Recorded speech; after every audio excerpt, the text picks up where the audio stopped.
I noticed thousands of tadpoles in a public fountain in the park. It had water and algae at the bottom, so it seemed like a good place for toads to lay eggs here. The walls were vertical and the water is quite deep, so there's a good chance that tadpoles wouldn't make it out as they turn into frogs.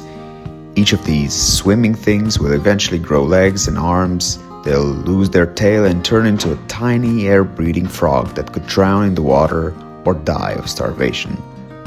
Right now, they're feeding off of algae at the bottom of the fountain, so I decided to take some home and see if I could get them a better start at life.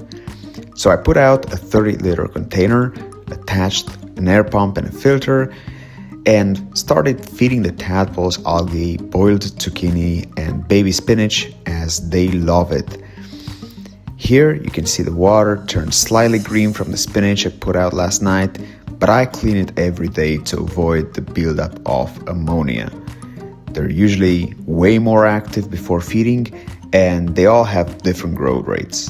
While mortality in small tadpoles is high, I only had 4 or 5 deaths in the last few days since I got them, so that's a very good survival rate.